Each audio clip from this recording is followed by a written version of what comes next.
The jewelry box played a children's lullaby when I opened it, but the melody was wrong, slower than it should be, like a dying music box. That's when I noticed the inscription inside the lid. Happy 8th birthday, Emma Love, Daddy. The date was from 15 years ago.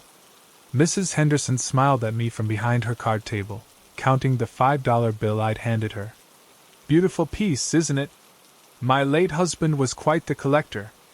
I stared down at the delicate silver bracelet nestled in pink velvet. It was child-sized, with a heart charm engraved. Emma K. The clasp was broken, as if it had been yanked off forcefully. Was Emma your granddaughter? I asked. Mrs. Henderson's smile flickered. Oh no, dear. Harold collected those for years. Such a sentimental man. The yard sale had drawn me in with its orderly displays and reasonable prices. Mrs. Henderson's late husband apparently had eclectic tastes. Vintage cameras, old fishing equipment, boxes of books. But now, standing in her driveway with the jewelry box in my hands, everything felt different. I'd been garage sale hunting for months, furnishing my new apartment after the divorce. It was therapeutic, I told myself, giving discarded things new purpose. But Harold Henderson's collection troubled me in ways I couldn't articulate. He passed just 2 months ago, Mrs. Henderson continued, apparently mistaking my silence for sympathy. Heart attack. I'm finally clearing out his workshop. He kept everything in there, organized like a little museum. I examined the other jewelry boxes on her table. 6 of them, all with different names and dates inscribed inside. Sarah, age 7. Michelle, age 9. The dates spanned 20 years, but none were recent. The music boxes were in various states of repair. Some played perfectly, others wheezed through damaged mechanisms. These are all quite specific, I said carefully. The inscriptions, I mean. Harold was meticulous about his purchases. Always insisted on pieces with personal history. She adjusted her cardigan against the morning chill. He said items with stories were more valuable. A young mother walked past with her daughter, maybe 8 years old. The little girl wore a silver bracelet similar to the one in my hand.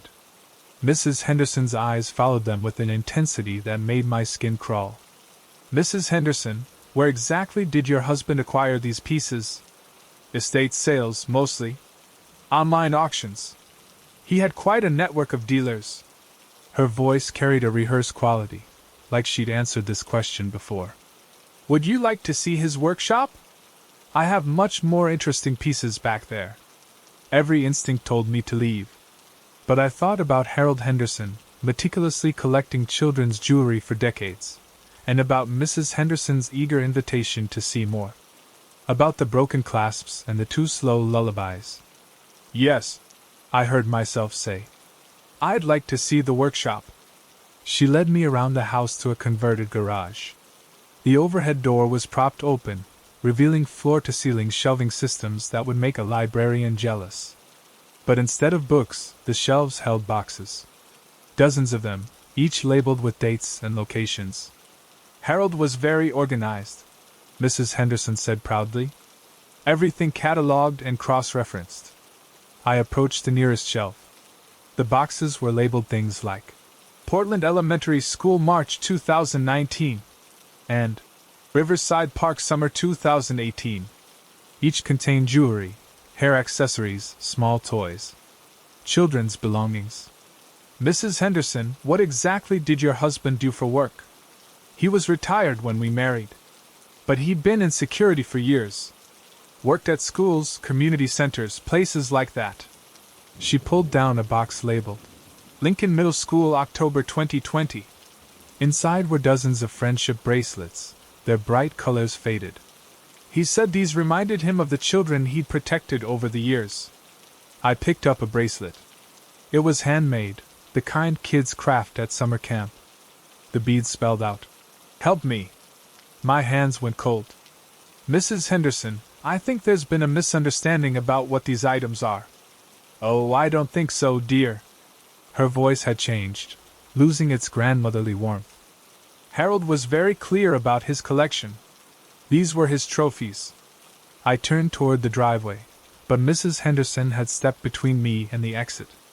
For a 70-something woman, she moved with surprising purpose. You see, Harold couldn't collect any more after his first heart attack. Doctor's orders to avoid excitement.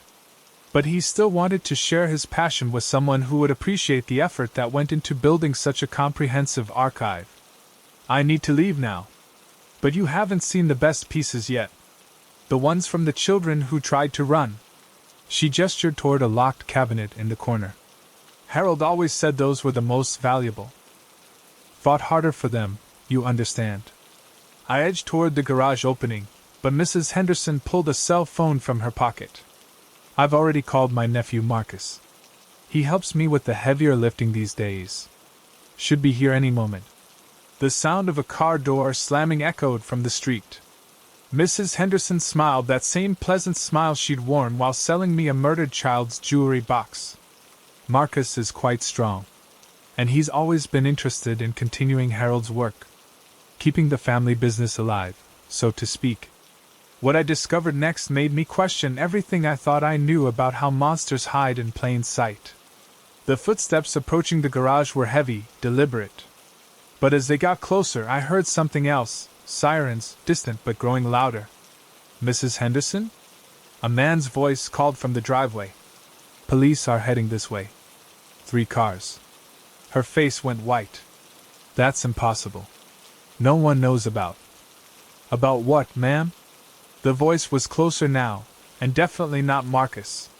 This is Detective Collins. We received an anonymous tip about suspicious items being sold at this address. I've never been so grateful for paranoid neighbors with good eyesight and working phones. Later, I learned that Mrs. Henderson's across-the-street neighbor had been watching the yard sale through binoculars, noticed the children's jewelry, and called it in when she saw me being led to the workshop. The investigation revealed that Harold Henderson had indeed been a security guard, but not the protective kind Mrs. Henderson had described. He'd been fired from multiple positions for inappropriate behavior around children. The workshop contained evidence linking him to 7 missing children cases spanning 15 years. Mrs. Henderson claimed she'd known nothing about her husband's crimes, but the organized nature of the collection suggested otherwise. The boxes were labeled in 2 different handwritings. That was 6 months ago. The case made national news for a week before being replaced by fresher horrors. Harold Henderson was beyond prosecution, but Mrs. Henderson awaits trial as an accessory. I still go to yard sales, but now I pay attention to what people are selling, not just what I want to buy. I notice when collections seem too organized, too specific. I ask questions about provenance. Because the truth behind this friendly neighborhood yard sale was so much worse than I could have imagined. And sometimes, late at night when rain patters against my windows, I wonder how many other Harold Hendersons are out there, building their collections in plain sight. How many garage sales and estate sales are just elaborate disposal operations for things that were never meant to be sold. I kept the jewelry box with Emma's name in it. Not as a souvenir, as evidence that she existed, that someone cared enough to have it engraved for her 8th birthday. The police never found Emma herself. But yesterday, I saw a new yard sale sign 3 streets over. The family name was Henderson, and the address belonged to Marcus. The collection continues. The wind chime I bought at Gideon Marsh's yard sale wouldn't stop ringing, even when there was no breeze. 3 days after hanging it on my porch, it woke me at 3:17 a.m. with its haunting melody. I checked the weather app. No wind, dead calm night. When I walked outside to investigate, the chime fell silent the moment I stepped onto the porch. But in that sudden quiet, I heard something else, my own voice, whispering words I'd never spoken. The transaction is complete. The bond is sealed. I'd never said those words in my life. Gideon Marsh's yard sale had appeared overnight on Elm Street, set up in the front yard of a house that had been empty for months.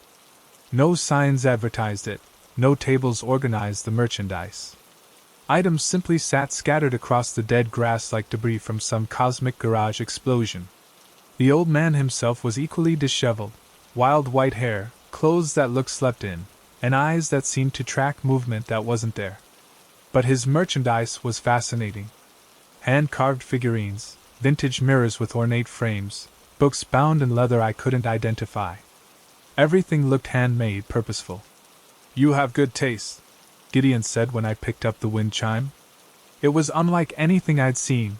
7 hollow tubes made from what looked like bone, suspended from a circular base carved with symbols I didn't recognize. "What kind of bone is this?" "The kind that remembers," he replied, which should have been my first warning to walk away. Instead, I found myself reaching for my wallet. "How much?" "For you?" $37. The specificity was odd, but I paid without question. He wrapped the chime in newspaper, his fingers lingering on mine as he handed it over. "It will serve you well. Remember, what you own eventually owns you back." I laughed at what I assumed was elderly wisdom about materialism. If only I'd understood he meant it literally. The first sign something was wrong came that evening. I hung the chime on my front porch and went inside to make dinner. But instead of cooking, I found myself standing in my kitchen, staring at the stove. 20 minutes had passed without me realizing it. The second sign, I woke up the next morning wearing different clothes than I'd gone to bed in. Not just different, clothes I didn't remember owning. A vintage cardigan that smelled like mothballs and someone else's perfume. By the third day, I was losing chunks of time. I'd be reading in my living room, blink, and suddenly be standing in my backyard with dirt under my fingernails. The wind chime would be ringing despite the still air, and I'd have no memory of how I got outside or what I'd been doing. I tried removing the chime, but every time I reached for it, my hands would stop just short. My body simply refused to obey. I could think about taking it down, plan every step, but when I tried to execute the action, nothing happened. That's when I decided to research Gideon Marsh. The Elm Street house had been vacant for 3 years, according to county records. No Gideon Marsh in the city directory. No yard sale permits issued for that address. According to every official source, Saturday's sale had never happened. But I had the wind chime. I had the receipt, written in spidery handwriting on aged paper that looked decades old despite being 3 days fresh. I drove back to Elm Street. The house stood empty, no trace of the scattered merchandise or the old man. But when I walked across the dead lawn where his sale had been, the grass crunched under my feet. Not dried out, burned, as if something had leached the life from it. A neighbor was watching me from her window. I knocked on her door. "Excuse me, did you see the yard sale here on Saturday?" She looked confused. "What yard sale?" "That house has been empty since the Hendersons moved out. There was an old man, Gideon Marsh. He was selling antiques and... Honey, I've lived here 40 years. I know everyone on this street." Her expression shifted from confusion to concern. "Are you feeling all right? You look pale." I was pale. I was losing my mind, my memory, my control over my own body. And according to everyone else, none of it was happening. What I discovered next made me question everything I thought I knew about free will. That night, I decided to document everything. If I was having some kind of breakdown, at least I'd have evidence. I set up my phone to record while I slept, hoping to catch whatever was making me change clothes and lose time. The footage was horrifying, but not in the way I expected. At 3:17 a.m., the wind chime began ringing. On camera, I watched myself get up, but it wasn't me. My movements were stilted, mechanical, like a marionette being pulled by invisible strings. I walked to my closet and changed into the vintage cardigan. Then I went outside. For 2 hours, I performed tasks I couldn't remember. I dug holes in my backyard and filled them back in. I wrote letters in handwriting that wasn't mine. I had entire conversations with someone the camera couldn't see, my voice answering questions I couldn't hear. And through it all, the wind chime rang its impossible melody. But the most disturbing part was my face. Even in the dim light, I could see my expression. I was aware during all of it. My eyes tracked normally, showed recognition, even fear. I was watching myself perform these actions without being able to stop them. I was a prisoner in my own body. The next morning, I found the letters I'd written. Pages of names and addresses, all in that strange handwriting. People I'd never heard of, in cities I'd never visited. At the bottom of each page, the same signature. Gideon Marsh. I researched the names. Every single person had purchased items at yard sales in the past month. Estate sales, garage sales, moving sales. All had bought something unusual from an elderly seller. And according to their social media posts, every single one was experiencing the same symptoms I was: lost time, changed clothing, activities they couldn't remember. The final piece of the puzzle changed everything, and there was no going back. I found an online forum dedicated to unusual purchases. Hidden in the depths of Reddit, people shared stories about items that seemed to exert control over their owners. The thread was small but active, with dozens of people describing experiences identical to mine. The moderator's post was 6 months old. If you've purchased an item from someone calling themselves Gideon Marsh, do not try to destroy or discard it. The connection only grows stronger. He's not selling objects, he's selling pieces of himself. Every item creates a puppet, a way for him to act in the world through multiple bodies. One commenter had tried to burn their purchase, a vintage music box. They'd woken up in a hospital with severe burns and no memory of the past week. The music box sat undamaged on their nightstand. Another had thrown their item, an antique mirror, in a lake. They'd found themselves underwater 3 days later, somehow retrieving it unharmed. We were all connected now, all part of Gideon Marsh's network. When I was doing those midnight tasks, I was probably helping other victims, delivering things, setting up new yard sales, expanding his reach. The forum's final post was from yesterday. He's planning something big. We can all feel it. The items are singing louder, the lost time is increasing. Whatever Gideon Marsh really is, he's almost ready. What happened in those next few moments will stay with me forever. As I finished reading, the wind chime erupted in a cacophony of sound. Not its usual haunting melody, but something urgent and commanding. My body stood without my permission and walked to the porch. Gideon Marsh was standing in my yard. But he wasn't alone. Dozens of people surrounded my house, men and women of all ages, all holding items from his sales. They moved in perfect unison, their faces blank but aware, just like mine had been in the recording. "The collection is complete," Gideon said, his voice carrying despite the distance. "Thank you all for your service." I tried to speak, to scream, to run. Nothing worked. My body descended the porch steps and joined the gathered crowd. We began walking as one massive group through the neighborhood. I could see other people, real people, watching from their windows as we passed. Some called the police. Others filmed with their phones. But we kept walking, an army of the controlled, heading toward the empty house on Elm Street. That's where I am now, writing this on my phone while my body performs tasks I can't control. We've been working for hours, moving items, arranging displays, setting up new yard sales in houses across the city. Because Gideon Marsh isn't just one person selling strange items. He's something that spreads through objects, through ownership, through the basic human desire to possess beautiful things. And now we're all part of his expansion. I had seconds to decide, and my choice would determine everything. But I never had a choice at all. Every item we're placing, every sale we're preparing, every person who will browse tomorrow's suddenly appeared yard sales will add to his collection. The wind chimes and music boxes and mirrors aren't antiques. They're recruitment tools. The children's clothing at the Hearts and Helping Hands charity sales still smelled like the kids who'd worn them. Not laundry detergent or storage mustiness, but something more personal. Fear sweat. The kind of smell that clings to fabric when someone has been terrified for too long. I was folding a tiny Superman t-shirt when I found the note sewn into the collar.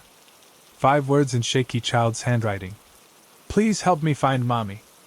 Margaret, the sale coordinator, snatched it from my hands before I could finish reading. "Oh, that's nothing, dear. Children write such silly things sometimes." Her smile was too bright, her laugh too quick. "Why don't you help customers instead of organizing?" We have so many lovely people shopping today.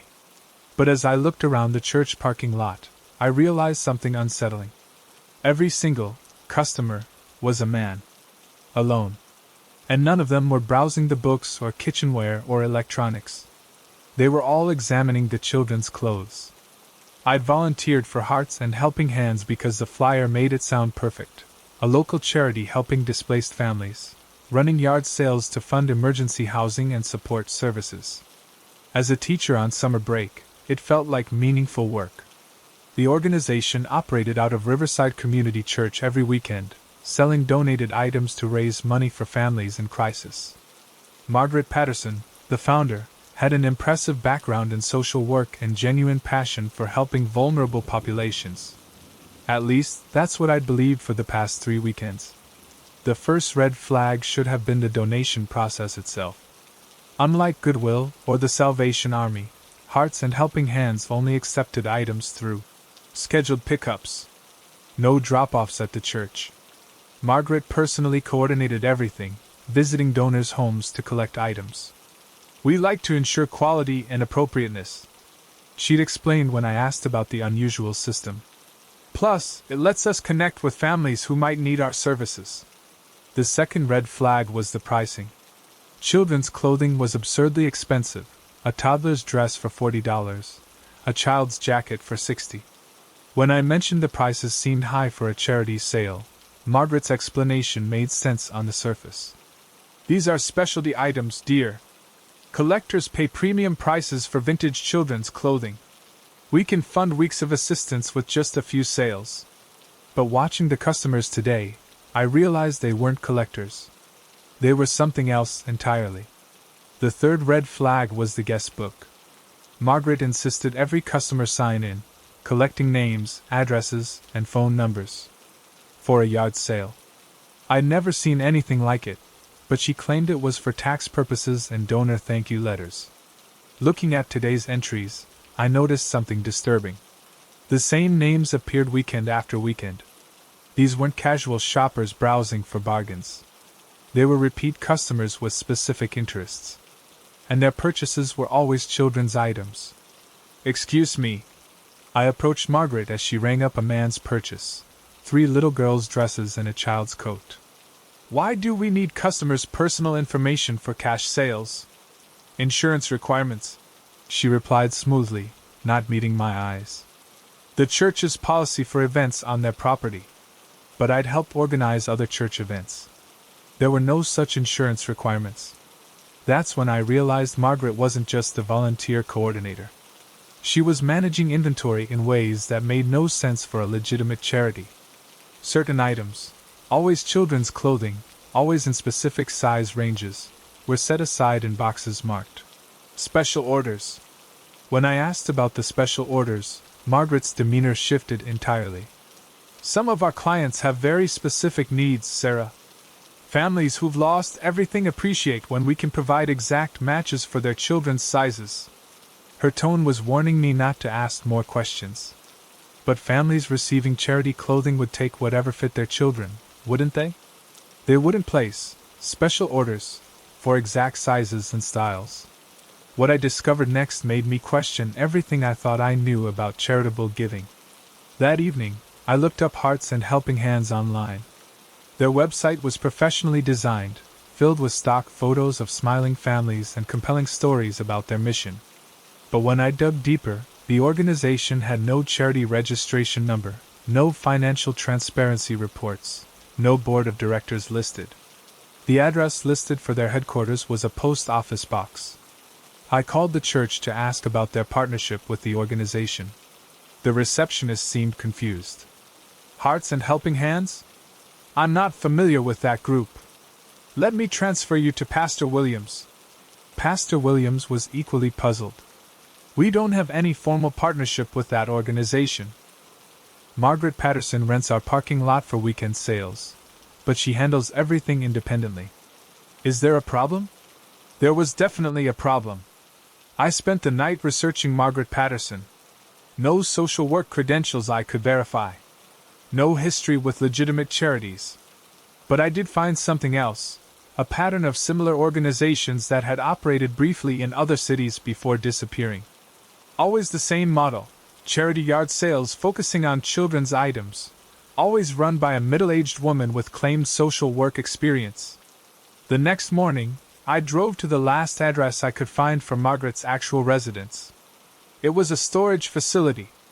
Unit 47 was registered to Hearts and Helping Hands. Through the gap under the roll-up door, I could see boxes stacked to the ceiling. The same, special orders. Boxes from the church sales. That's when I heard the voices inside. The Portland shipment needs to go out Tuesday. The buyers are getting impatient. What about the new donations? The Patterson woman said she's picking up from 3 houses this week. As long as the sizes are right. The clients are very specific about their requirements. I pressed closer to the door, my heart hammering. The conversation inside wasn't about charity work or helping displaced families. The online catalogs are working well. Sales are up 30% from last quarter. The photo quality really matters. The buyers want to see details before they place orders. Just make sure the items are clean. Last batch had too much evidence of previous ownership. The truth behind the charity sale was so much worse than I could have imagined. Hearts and Helping Hands wasn't helping anyone. They were running a specialized retail operation, selling children's clothing to buyers with specific and disturbing interests. The displaced families, whose donations they collected, weren't displaced, they were missing. Margaret wasn't visiting homes to collect donations. She was targeting families, particularly single parents, or those in vulnerable situations. The clothing she collected came from children who were no longer available to wear it. And I had been helping her for 3 weeks, unknowingly processing inventory in a business that profited from missing children. The final piece of the puzzle changed everything, and there was no going back. I called the police from my car, hands shaking as I dialed. But when Detective Morrison arrived at the storage unit, it was empty. Every box gone, no trace of the organization except rental paperwork with false information. Margaret's phone went straight to voicemail. The church confirmed she'd canceled this weekend's sale, citing a family emergency. Hearts and Helping Hands had vanished as quickly as it had appeared. But the investigation that followed revealed the scope of their operation. The charity had operated in 8 cities over the past 2 years, always following the same pattern. Set up in a church parking lot, build trust through professional appearance and community involvement, then disappear when suspicion arose. The customer database I'd helped maintain contained over 300 names across multiple states. Each entry included detailed purchase histories and specific preferences. The FBI discovered this was just one node in a much larger network of operations providing specialized merchandise to collectors who paid premium prices for items with particular histories. What happened in those next few moments will stay with me forever. Detective Morrison showed me photos from a house raid connected to one of the customers from our sale. Children's bedrooms set up like museums, with clothing displayed on mannequins and detailed tags noting the original owner's names, ages, and circumstances. These weren't collections of vintage clothing. They were trophies. And every weekend for 3 weeks, I had been the friendly volunteer helping facilitate these sales, never questioning why grown men were buying children's clothing, never wondering why the prices were so high, never asking where the donations really came from. The prosecution offered me immunity in exchange for testimony, but immunity doesn't protect you from knowing you were part of something monstrous. Even unknowingly, I had contributed to a business that commodified tragedy. 6 months later, I still received calls from investigators. More arrests, more raids, more connections discovered. The network was larger than anyone initially realized, with charity sales operating as fronts in dozens of communities. Margaret Patterson remains at large. Her real name, according to federal investigators, is likely fictional. But her methods have been documented and shared with law enforcement agencies nationwide. I've stopped volunteering for charitable organizations. Not because I don't want to help people, but because I can't trust my own judgment anymore. How do you know when charity is genuine? How do you distinguish between legitimate need and predatory deception? The investigators told me to watch for certain warning signs: charities that only accept donations through private pickup, organizations with no verifiable credentials, sales that attract unusual customer demographics, pricing that doesn't match the stated charitable purpose. But the most disturbing warning was this: these operations specifically target communities with strong volunteer cultures, because helpful people ask fewer suspicious questions. I had seconds to decide, and my choice would determine everything. Should I have recognized the signs earlier? Should I have questioned Margaret's explanations? Should I have wondered why every customer was buying children's clothes? But that's exactly how these operations succeed. They rely on good people wanting to believe in good causes. And somewhere out there, Hearts and Helping Hands has set up shop in another church parking lot, with another volunteer folding clothes and another Margaret Patterson convincing another community that they're making a difference. The only question is whether the next volunteer will notice the smell. The man in the gray jacket had been to every yard sale in our neighborhood for the past 6 months, but he never bought anything. He'd arrive early, browse methodically through people's belongings, ask specific questions about family routines, then leave empty-handed. I only noticed the pattern because I'm addicted to weekend yard sales myself. But while I'm hunting for vintage books and kitchen gadgets, this guy was hunting for something else entirely. Today, at the Morrisons' sale, I watched him photograph the inside of their garage while pretending to examine a tool set. When Mrs. Morrison stepped away to help another customer, he quickly snapped pictures of the family calendar hanging on the wall. That's when I realized he wasn't shopping at all. He was conducting surveillance. Maple Grove is the kind of suburban neighborhood where everyone knows everyone, where people leave their doors unlocked and children play outside until dark. Weekend yard sales are social events as much as shopping opportunities, neighbors catching up over coffee while browsing each other's cast-offs. The gray jacket man had become part of the scenery so gradually that most people didn't question his presence anymore. He was polite, well-dressed, asked reasonable questions about prices and history of items. The perfect yard sale customer, except for the not buying anything part. I first noticed him at the Chen's moving sale back in April. While everyone else focused on their gorgeous furniture and electronics, he spent most of his time in their garage, carefully examining their storage systems and asking detailed questions about their security setup. "Do you have motion sensors on the garage door? What about a camera system?" Mrs. Chen had laughed, treating it like casual conversation. "Oh no, nothing fancy like that. We're not paranoid types." He'd smiled and nodded, making what looked like mental notes. At the time, I thought he might be a real estate agent or home security consultant drumming up business. But when he appeared at the Rodriguez sale the following weekend, asking similar questions, I started paying closer attention.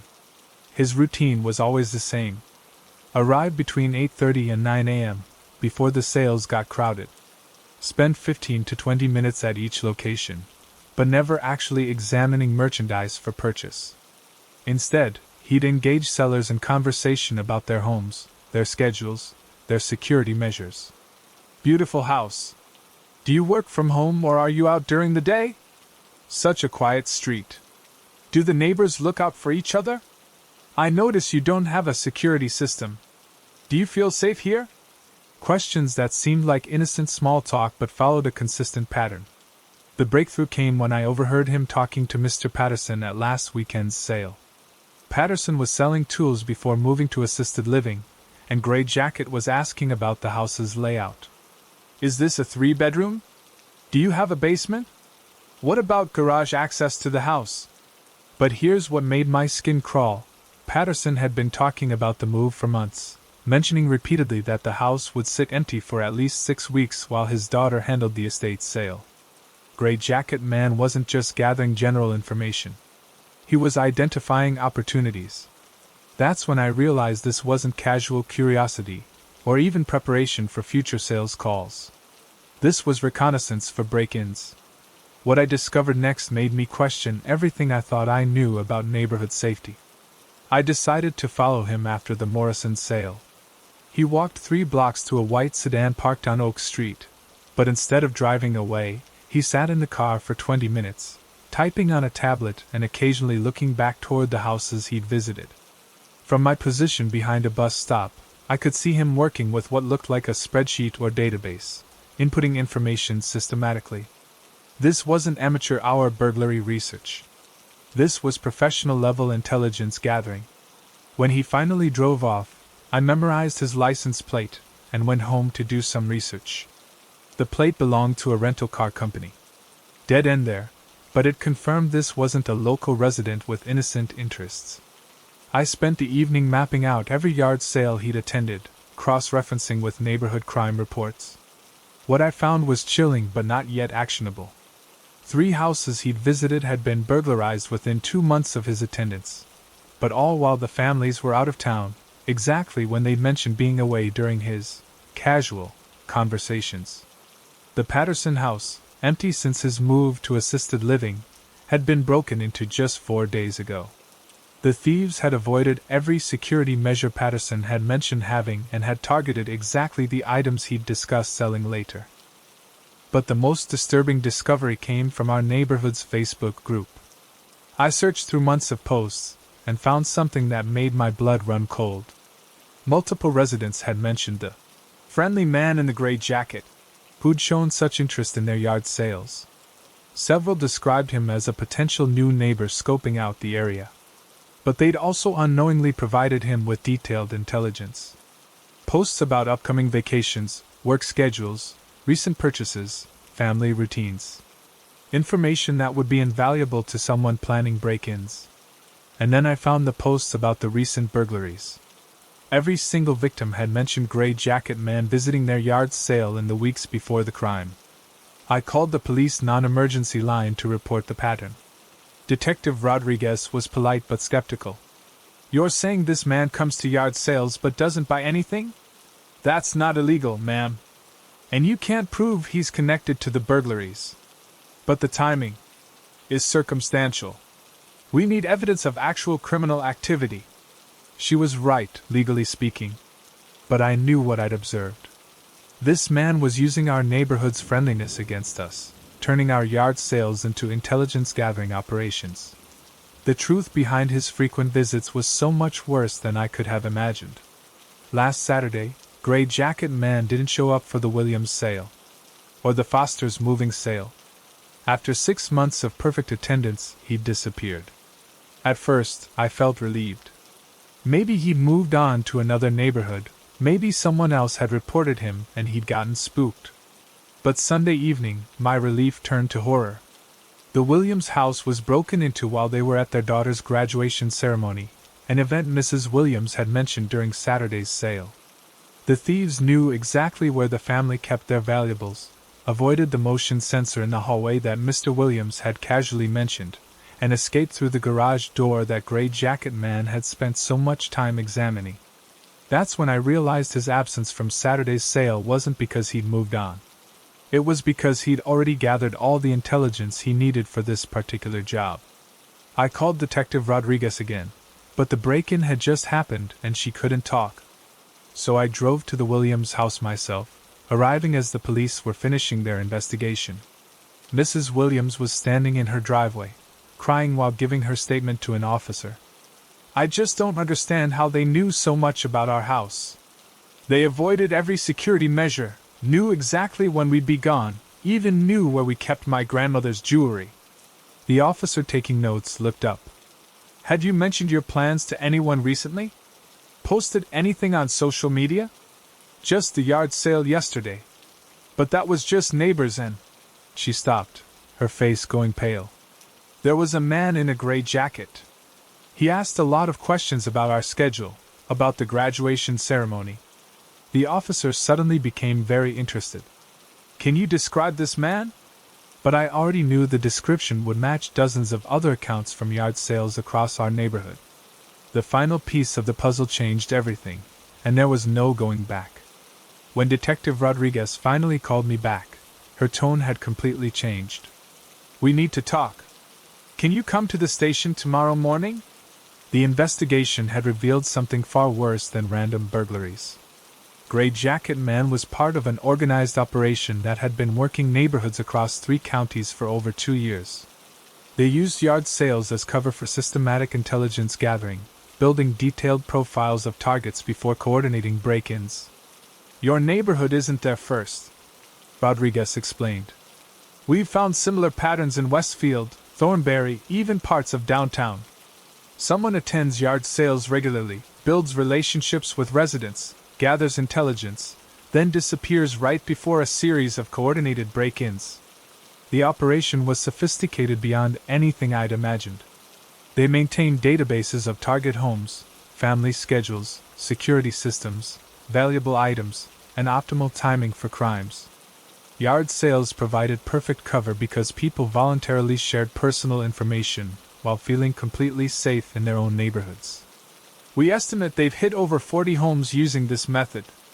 Always while families are away, always with detailed inside knowledge, always avoiding security measures they've identified in advance. Rodriguez showed me surveillance footage from a break-in 2 counties over. Gray Jacket Man, along with 2 accomplices, methodically burglarizing a house they clearly knew intimately. The worst part is how they cultivate trust.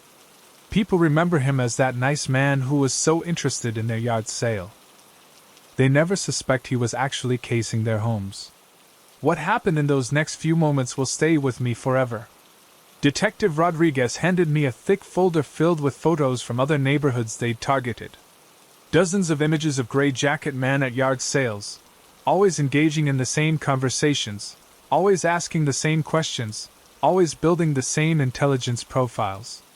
We need your help identifying any neighbors who might have been approached by this individual. Anyone who mentioned upcoming travel plans, work schedules, or security systems. I spent 3 hours going through my own photos from neighborhood yard sales, identifying residents who'd interacted with him. Nearly every family in our subdivision had unknowingly provided him with operational intelligence for future crimes. The task force eventually arrested 3 members of the operation, but Gray Jacket Man was never found. According to the investigation, he was likely already working a new neighborhood, attending new yard sales, building new intelligence networks. Our neighborhood yard sales don't feel the same anymore. People are suspicious of unfamiliar faces, ask fewer friendly questions, share less personal information. The sense of community that made our weekend sales so special has been permanently damaged. But the most disturbing realization is how perfectly the operation exploited our basic human nature. We want to be friendly, to welcome newcomers, to share stories about our homes and families. These instincts, which build communities, also make us vulnerable to predators who understand how to weaponize trust. I still attend yard sales, but now I watch for patterns. Repeat visitors who don't buy anything. People asking too many questions about homes and schedules. Conversations that feel like interrogations disguised as small talk. Because somewhere out there, in another neighborhood, another friendly man in a gray jacket is building his next database. He's learning which houses have security systems, which families travel frequently, which residents work predictable schedules. And everyone thinks he's just really interested in their yard sale. I had seconds to decide, and my choice would determine everything. Do I warn the new neighborhoods, post on social media, try to spread awareness? Or do I stay quiet and hope law enforcement catches them before they strike again? But the truth is, there's probably more than one operation like this. More teams using yard sales as intelligence gathering operations. More neighborhoods whose weekend traditions are being systematically exploited. The regular customers you see every weekend might not be shopping at all. They might be shopping for you. I've been standing at this crowded yard sale for 3 hours, but I can't remember what I came here to buy.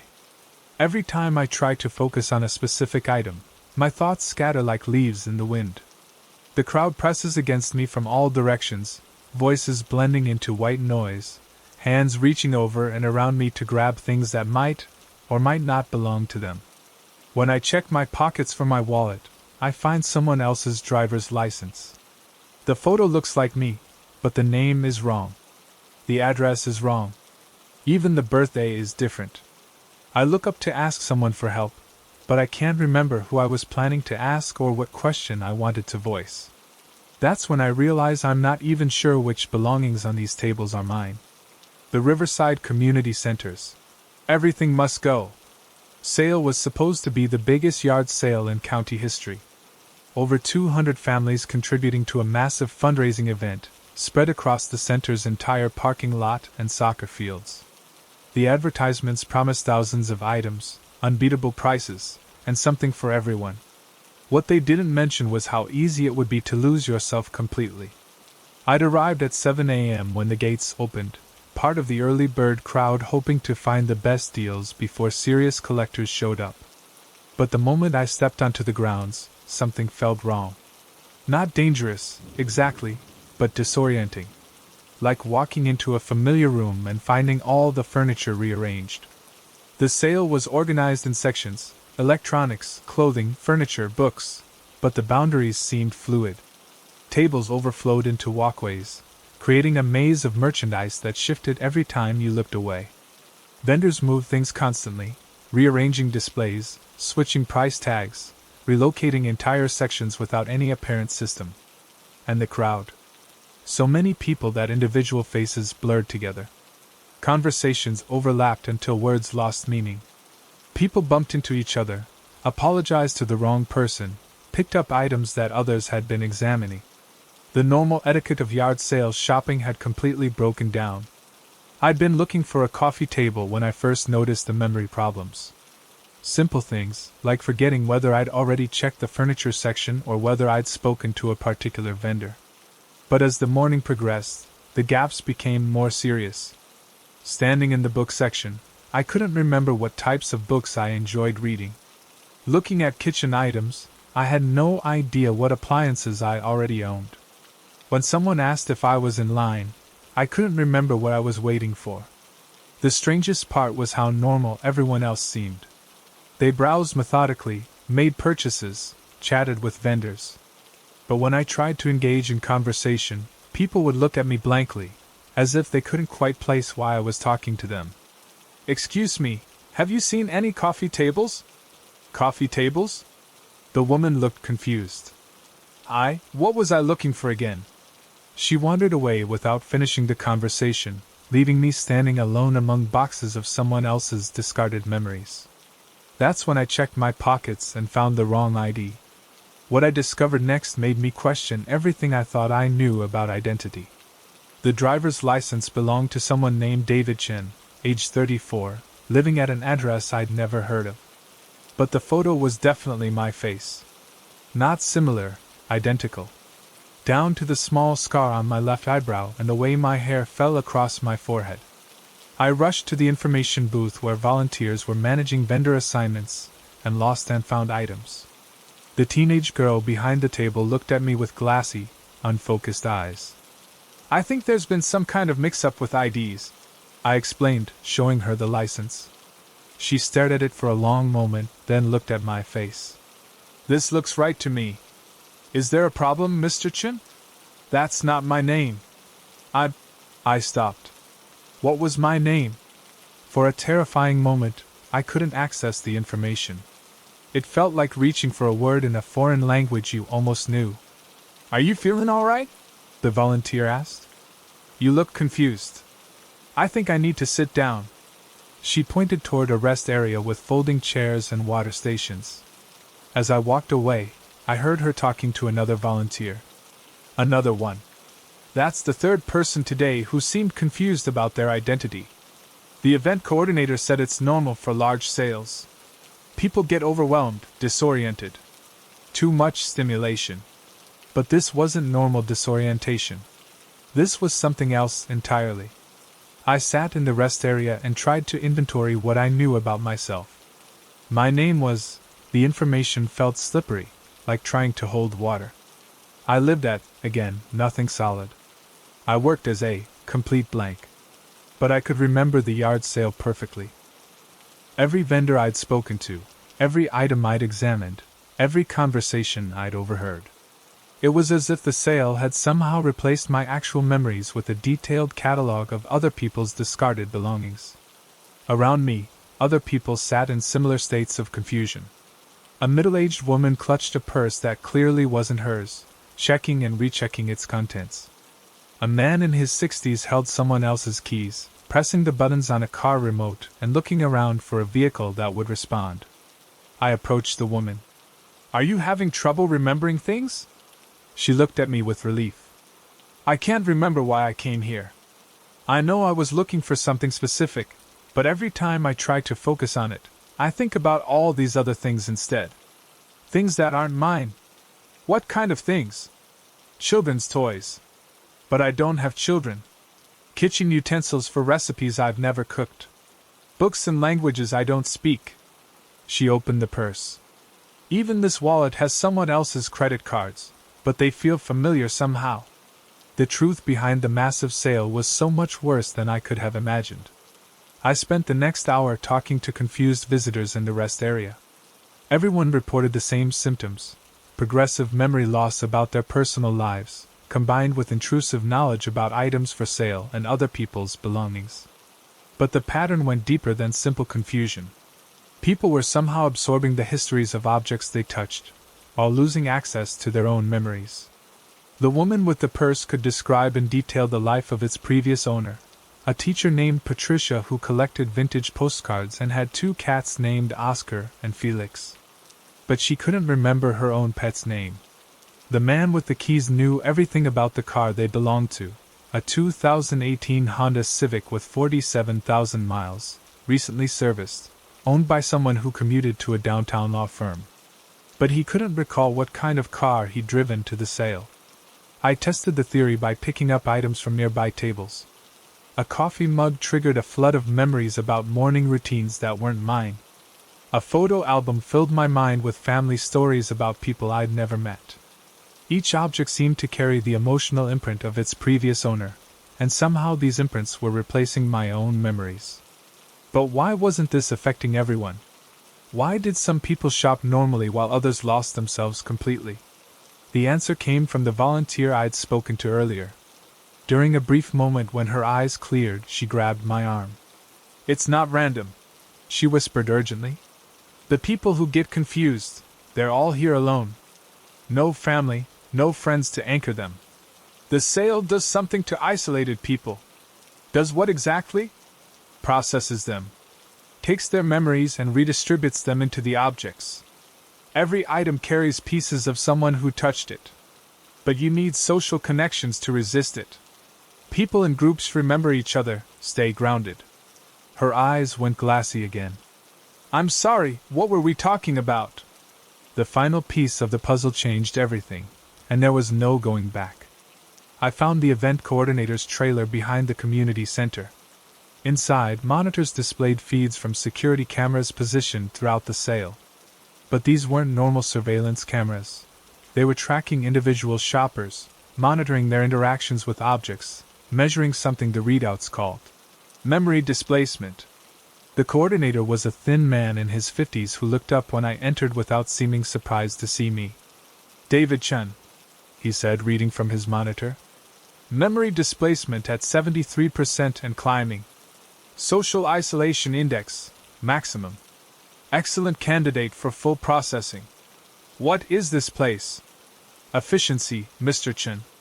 Every year, thousands of people attend yard sales, looking for meaning in other people's discarded belongings. Trying to fill voids in their lives with objects that carry emotional weight from previous owners." He gestured to the monitors showing confused shoppers wandering through the maze of merchandise. "We've simply streamlined the process. Instead of people projecting meaning onto random objects, the objects now carry actual memories. Real emotional content. Much more satisfying for the purchaser. You're stealing people's memories.